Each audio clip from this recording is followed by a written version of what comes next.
Sejam imitadores de Deus como filhos amados e vivam em amor. A grande comissão não é uma grande sugestão. Se amamos a Deus, devemos obedecer aos seus mandamentos. E se obedecemos os seus mandamentos, devemos anunciar e compartilhar a mensagem daquele que nos chamou da morte para a vida. Partilhar as boas novas é parte do motivo pelo qual ainda estamos nessa terra. Não podemos andar em amor sem falar sobre o amor que nos salvou e compartilhar a mensagem que nos encontrou. Vamos juntos aprender a andar em amor, contagiando com as boas novas, anunciando a Cristo por onde formos e espalhando as boas novas do reino para todas as pessoas. Vamos juntos, como corpo vivo de Cristo na terra, aprender como andar em amor.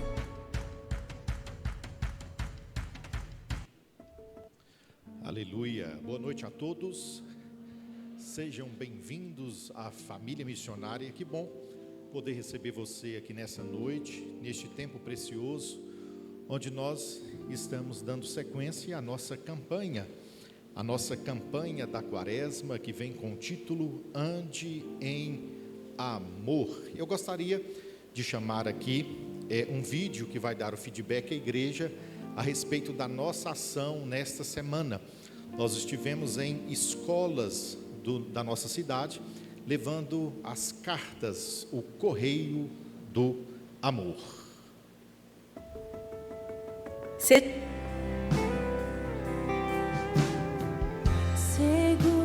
estou nos braços daquele que nunca me deixou.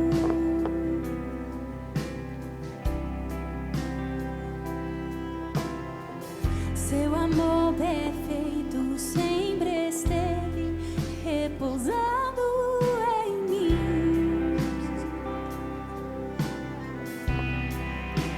E se eu passar pelo vale,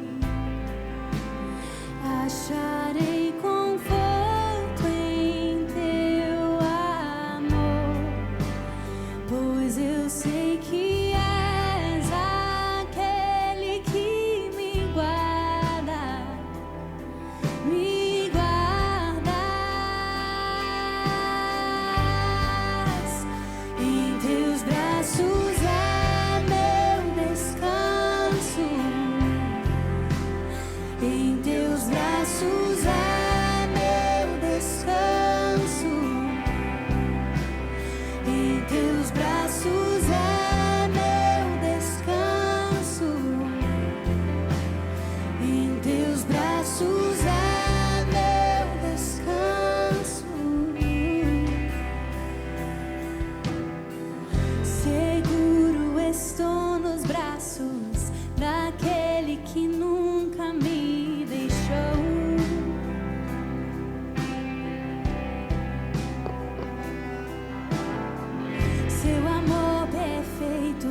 Olha, a campanha Ande em Amor tem sido o abraço de Deus para muitas pessoas. A campanha Ande em Amor tem sido uma expressão do cuidado de Deus. E eu tenho certeza de que muitas pessoas foram abençoadas com esta campanha, com a nossa campanha Ande em Amor. Se eu fosse, talvez, definir a nossa campanha hoje aqui, eu definiria a nossa campanha como uma jornada de amor em cada ação. Se eu fosse definir a nossa campanha, seria essa definição que eu traria. Uma jornada de amor em cada ação, pois cada ação havia ali a manifestação do amor de Deus à vida das pessoas. E durante todas estas semanas, nós tivemos a oportunidade, por exemplo, de fazer visita ao hospital. E quando nós tiramos uma semana para a gente estar ali no hospital municipal, juntamente com jovens, homens, mulheres, nós deixamos o censo da esperança, o senso do consolo. Pessoas que muitas vezes estão ali no leito do hospital, sem perspectiva, sem esperança nenhuma, mediante algo que ela está enfrentando, mediante algo que ela está vivendo. Então nós deixamos essa marca na vida das pessoas. E particularmente eu tenho um testemunho para dar. Quando nós estivemos lá, uma vida que estava longe do caminho do Senhor, este homem havia se reconciliado naquela noite ali conosco, levando a palavra, ministrando a palavra do Senhor. E durante também o outro dia, o pessoal chegou para mim e me disse: pastor, olha, um casalzinho de jovens aqui também entregaram o coração para Jesus. Várias pessoas foram visitadas por essa graça, por esse amor. Então nós estivemos no hospital, deixando a marca do consolo, a marca da esperança. Nós estivemos com os nossos agentes da limpeza urbana, levando um café da manhã delicioso. E qual a marca que nós deixamos? A marca da gratidão, a marca da honra, por estas vidas que nos servem todos os dias, limpando as nossas ruas, limpando as praças da cidade, fazendo aquilo que muitas vezes nós não nos disponibilizamos para fazer, talvez até lá na frente da nossa casa. Esses homens e mulheres que muitas vezes são vistos como invisíveis pela sociedade, que muitas vezes são vistos até mesmo como invisíveis por nós mesmos. Às vezes nós passamos por eles na rua, debaixo daquele sol escaldante, debaixo daquele sol quente, e sequer talvez a gente dá uma saudação: olha, boa tarde, bom dia, muito obrigado.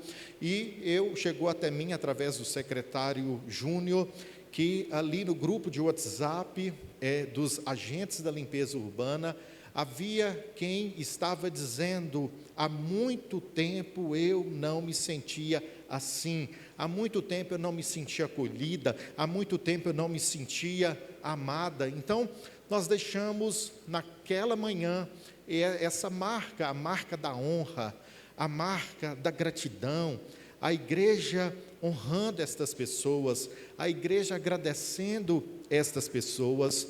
Nós tivemos a oportunidade de irmos 4 vezes a Salgueiro durante este período, 4 vezes, o carro saindo daqui, indo até Salgueiro, e nós deixamos o senso da empatia.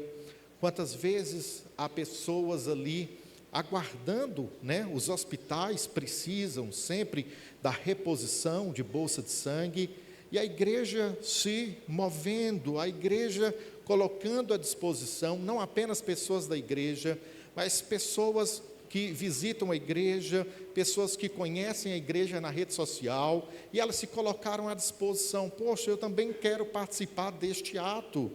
Nós lembramos da Francisca e da doutora Luciana e equipe, que ficaram felizes por este ato da Igreja Batista aqui em Cabrobó, pois até mesmo em Salgueiro, as pessoas estavam desestimuladas em doar sangue. Lá em Salgueiro as pessoas não estavam indo.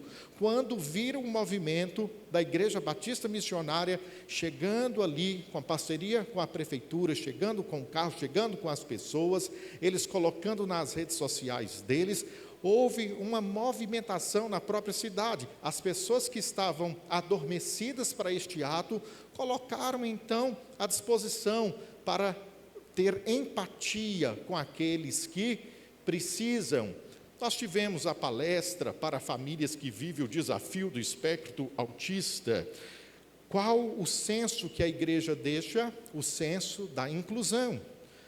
Quantas vezes a igreja viveu divorciada de assuntos tão importantes, de assuntos que a igreja precisa olhar, a igreja precisa cuidar. Então nós tivemos a oportunidade de fazer em frente ao Banco do Brasil, parceria com o SESC Senat. Ali nós tivemos a psicóloga trazendo as devidas orientações. É a igreja deixando o senso, a marca da inclusão. Nós tivemos a oportunidade, na semana anterior, de fazer o evangelismo na vizinhança da igreja. E qual o senso que nós deixamos através deste evangelismo com a nossa vizinhança? O senso de pertencimento. Eles pertencem ao povo desta igreja, eles fazem parte das nossas orações, das nossas petições a Deus. E quando eu cheguei aqui na sexta-feira, logo numa poltrona lá atrás, uma vizinha estava assentada e disse para mim: olha, pastor, eu estou aqui. Eu dei um abraço gostoso nela e agradeci por ela estar aqui. A semente está sendo lançada. Nós não podemos nos preocupar em fazer missões apenas na África ou do outro lado do mundo, sendo que a nossa primeira igreja é a nossa casa, a nossa primeira igreja é a nossa rua, são aquelas pessoas que fazem parte aqui da nossa comunidade, aquelas pessoas que estão aqui do nosso lado. Então, por fim, esta semana nós fizemos o Correio do Amor. E qual o senso que nós deixamos através do Correio do Amor? O senso da empatia. Ao chegar naquelas escolas, nós pudemos perceber o quanto os nossos jovens precisam, o quanto os nossos jovens estão carentes. Depois, então, de entregarmos as cartas, havia um período de testemunho. Olha, o que você identificou com essa carta? Olha, Deus falou comigo a respeito do meu futuro. Deus falou comigo através dessa situação particular, a qual eu pedi ao Senhor. Então, nós cremos que o Senhor fala através dos meios que Ele deseja falar. E logo após, então, aquele momento, a igreja se colocou à disposição, nós estávamos à disposição, e então os jovens se aproximavam, os jovens chegavam, e nós orávamos, os jovens derramavam as suas lágrimas diante do Senhor.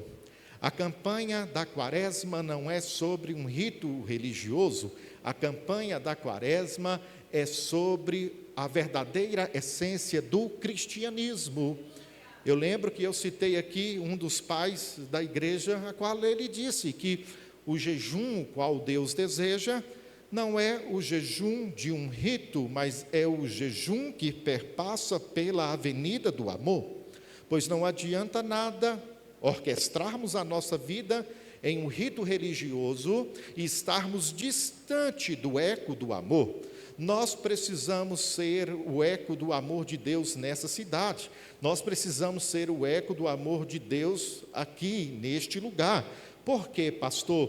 Porque as pessoas não querem apenas nossa oração, mas também a nossa atenção. As pessoas não querem que a gente apenas ore por elas. Olha, ore por mim, interceda por mim, mas elas também querem que nós, Igreja do Senhor, possamos dar atenção, porque Jesus fazia isso. Jesus não apenas orava para as pessoas, mas Ele assentava com as pessoas. Jesus não apenas curava as pessoas, mas Ele partilhava com as pessoas. E a igreja precisa ser o eco do amor de Deus nesta comunidade. Quando a igreja entende essa verdade, ela vive a sua melhor fase.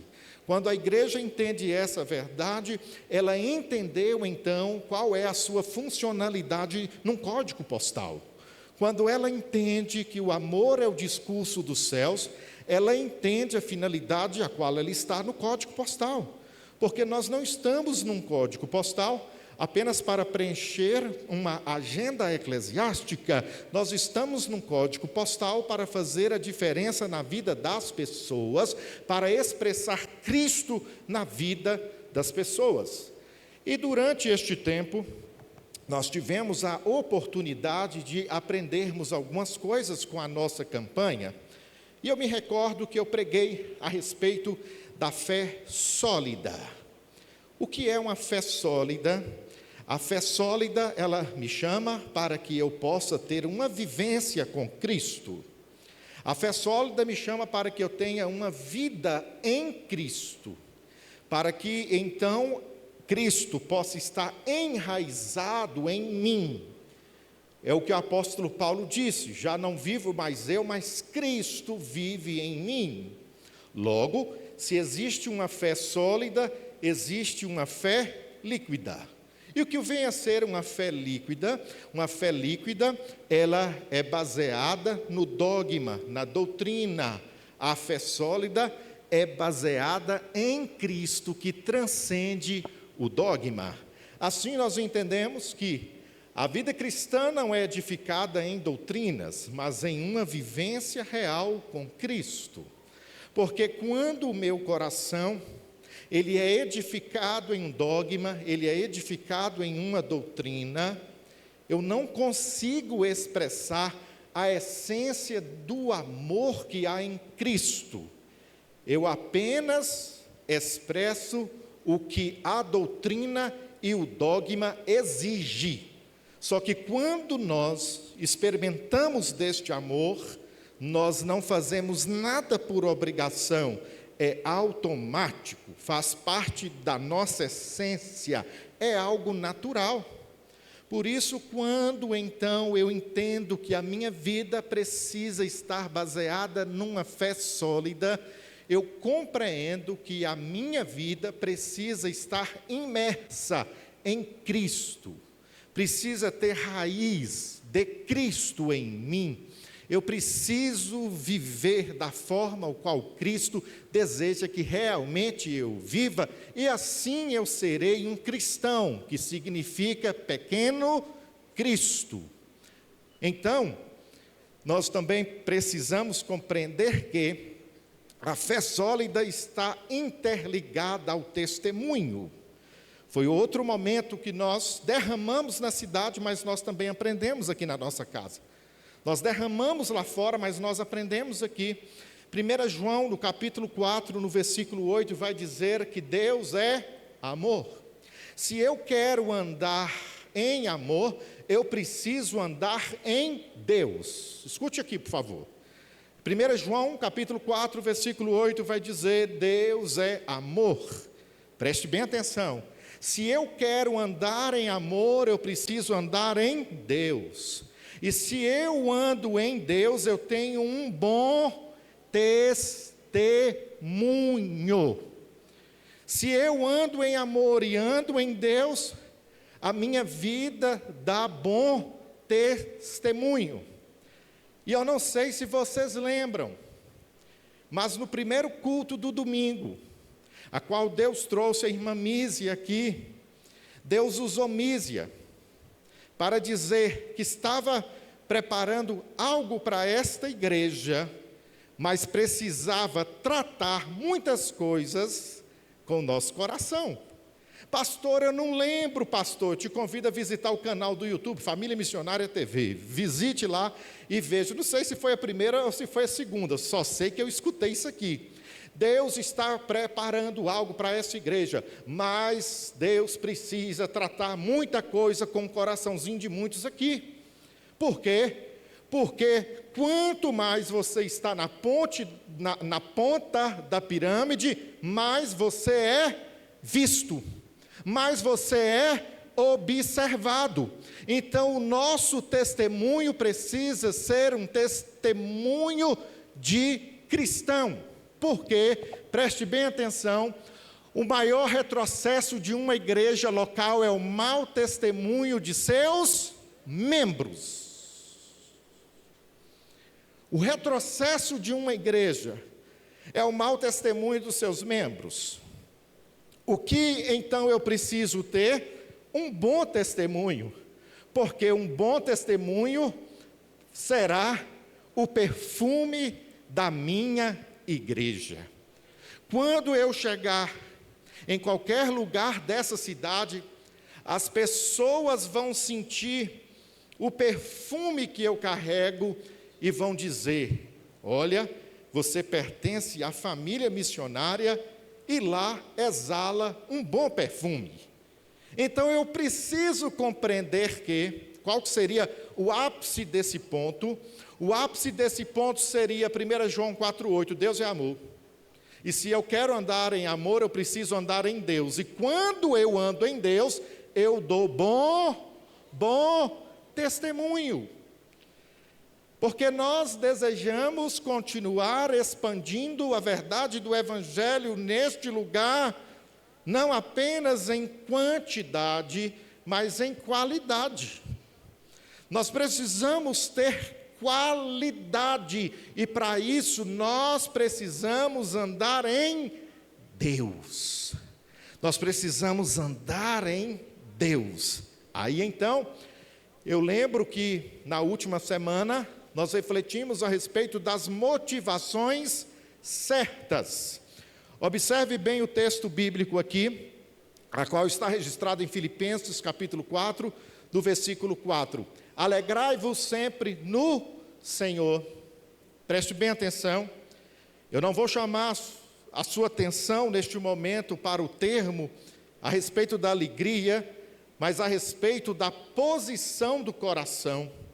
O apóstolo Paulo está trabalhando o posicionamento do coração neste texto, e para que realmente nós possamos andar em amor, o posicionamento do nosso coração deve estar no Senhor, porque quando o posicionamento do nosso coração não está no Senhor, nós andamos em desamor.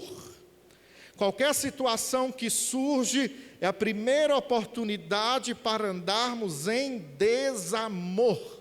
Mas o apóstolo Paulo nos convida: coloque o seu coração no Senhor, e esteja no Senhor, que o Senhor seja o seu centro, que o Senhor seja o seu foco, que o Senhor seja a sua âncora, que o Senhor seja o seu lugar seguro, que o Senhor seja o farol. É isso que o apóstolo Paulo está dizendo. Quantas vezes o nosso olhar está voltado para nós mesmos, quantas vezes o nosso olhar está voltado para as circunstâncias, e nós saímos desse posicionamento qual Deus deseja que estejamos. Para que essa igreja ande em amor, o coração dessa igreja precisa estar no Senhor. Não vale as boas intenções: eu estou na igreja, eu quero ser um cara bacana, eu quero ser uma moça melhor, eu quero ter a minha família de acordo com o que a Bíblia deseja. Não basta boas intenções, é preciso ter ações corretas, porque boas intenções sem ações corretas são como sementes jogadas no asfalto. É a mesma coisa de você pegar sementes e ir lá para a BR e jogar sementes lá no asfalto. Foi com boa intenção, mas não vai florescer, não vai nascer nada, porque o asfalto não permite com que aquela semente morra e produza o fruto que ela deve produzir. Escute bem nessa noite. Não é a boa intenção de frequentar uma igreja, é na verdade ter a atitude correta. Por quê? Porque eu sou a semente do Evangelho em Cabroó. Ei, você é a semente do Evangelho nessa cidade. Você é a semente do Evangelho que foi plantada aqui neste lugar. Mas para que essa semente venha dar fruto, não basta boas intenções, tem que ter ação correta. Quando eu era menino, eu vivia como menino, pensava como menino. Agora eu já sou homem e eu preciso agir como tal. É para este tempo que o Senhor nos chama. O Senhor não nos chama para um envolvimento psicoemocional. O Senhor nos chama para um verdadeiro avivamento nessa cidade. O Senhor nos chama para uma verdadeira transformação nessa cidade. O Senhor nos chama para um tempo de expansão, onde a sua vida vai ser luz nas trevas, onde você vai ser sal neste lugar, onde você vai fazer a diferença neste lugar. Andar em amor não está preso apenas a um tempo da quaresma de 40 dias. Andar em amor não está preso apenas a um calendário. Andar em amor transcende a cronologia de um calendário e traz para a essência da vida cristã. Isso é andar em amor. O foco da nossa campanha é a evangelização. Em tudo que fizemos, tinha ali a essência da evangelização. O nome de Jesus sempre era a essência do nosso discurso. Só que nós não fomos nos sentindo que somos melhores do que o outro. Não, nós fomos neste tom, como Spurgeon disse, somos apenas mendigos, dizendo a outros mendigos onde encontrar pão.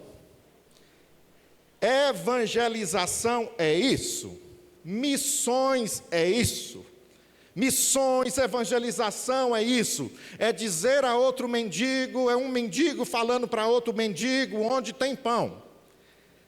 É o descortinar da graça, é o descortinar do favor, é o descortinar do amor de Deus que um dia nós encontramos. É sobre o portal da graça, que um dia nós adentramos e nós então apresentamos às pessoas, olha, eu sou um pecador justificado, mas eu não sou melhor do que você. Jesus pode mudar a sua história, Jesus pode mudar a sua vida, e eu encontrei o pão da vida, e você também pode encontrar o pão da vida e saciar a sua alma. Charles Spurgeon disse, evangelismo é isso. Aí então, nós iremos ler um texto bíblico registrado em Isaías, no capítulo 1, no versículo 11, onde este texto vai retratar duas situações marcantes. Primeiro, este texto, ele está há 100 anos antes do cativeiro babilônico. Esse texto antecede o cativeiro babilônico. E então, o evangelista e profeta Isaías, ele estava dizendo o seguinte: a família real de Davi será quase destruída. A família real de Davi será derrubada como uma árvore. Nós estamos no período antes do cativeiro babilônico.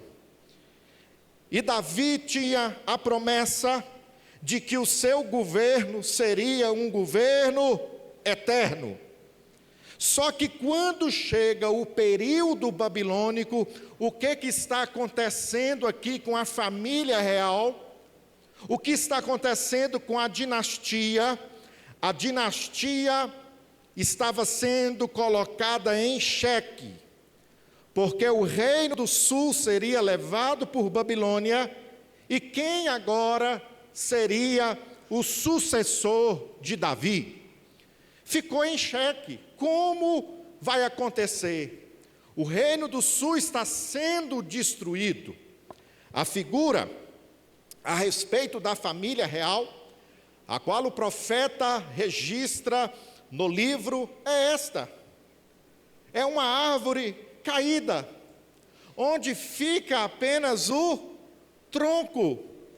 Permita-me usar uma metáfora, refletindo com você, que na cidade existem pessoas desta mesma maneira nos hospitais. Nós podemos ver. Existem pessoas sem esperança, existem pessoas sem consolo, existem pessoas desta mesma forma em vários setores do órgão municipal. Este é o retrato da vida de alguém que nós visitamos. Existem jovens desta mesma maneira. Existem pessoas que enxergam a sua história desta mesma forma. O amanhã está em xeque. O que vai acontecer com o nosso amanhã? Só que quando nós lemos o texto bíblico diz que surgirá do trono um ramo novo. Surgirá. Ou seja, preste bem atenção, o que parecia ruína, Deus usou como meio para a manifestação do Messias. Independente do cativeiro babilônico, haveria a manifestação do Messias. Independente das grades invisíveis da alma das pessoas, haverá a manifestação do Messias. Existem pessoas que vivem em cadeias invisíveis, existem pessoas que vivem em prisões invisíveis, Talvez este seja o cativeiro de muitas pessoas que residem nesta cidade, mas apesar do que parecia ruína, Deus, Ele então segue com a promessa, Ele segue com aquilo que Ele havia dito, e há então a manifestação do Messias, porque o Messias descende da raiz de Jessé. E nós enxergamos a manifestação de Deus. Por quê? Mas do tronco surgirá um ramo, sim, um novo ramo da velha raiz. Não existe história que Deus não possa reconfigurar. Não exista história que esteja com um ponto final diante da manifestação do Messias. Toda história pode ser escrita novamente, todo pecado pode ser perdoado, toda pessoa pode ser limpa pelo poder do Messias, pelo sangue do Messias, porque o sangue do Messias apaga todos os nossos pecados, o sangue do Messias nos lava, nos purifica, nos restaura e nos coloca de pé novamente. O sangue do Messias continua escrevendo uma nova história aqui neste lugar.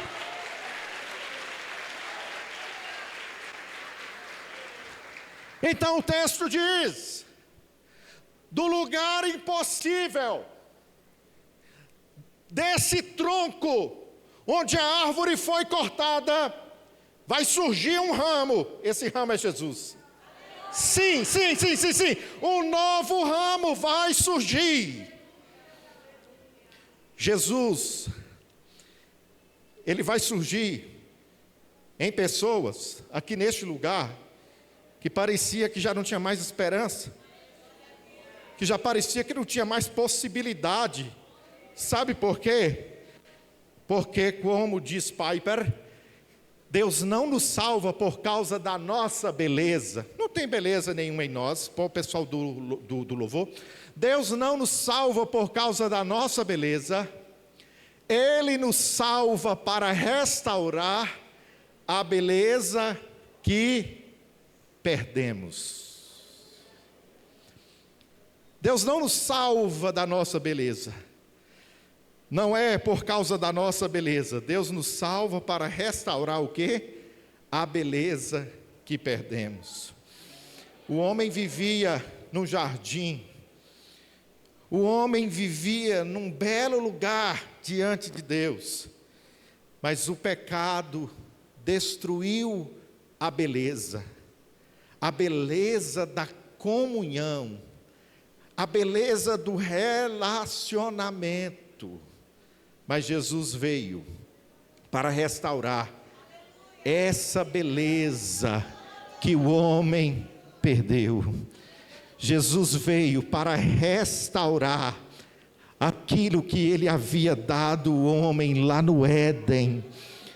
Por isso que nós queremos 10% dessa cidade para Jesus. Por isso que nós queremos continuar andando em amor.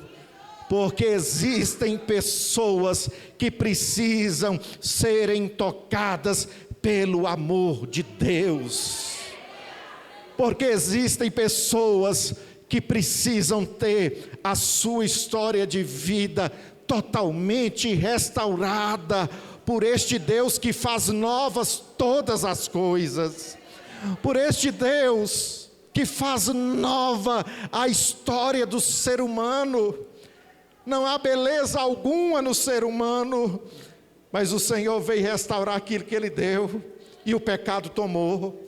O pecado colocou a sua mão e tirou a beleza que o homem tinha. Mas hoje Jesus Cristo vem colocar a beleza da sua graça, a beleza do seu favor sobre o ser humano. Por isso que nós não vamos parar de proclamar o Evangelho. Por isso que nós não vamos parar de proclamar essa verdade de que Jesus veio até este mundo através do amor de Deus, e que Deus deu o seu Filho unigênito para que todo aquele que nele crê não pereça, mas tenha a vida eterna. Foi para isso que Jesus veio, para garantir a salvação ao homem. Foi para isso que Jesus veio, para garantir a vida eterna ao homem que anda em trevas. E Ele deseja transportar o homem do império das trevas para o reino do seu Filho Jesus, o reino de amor. É o reino do amor. Não é império, é reino. É reino do amor. É reino do amor. É o reino do amor.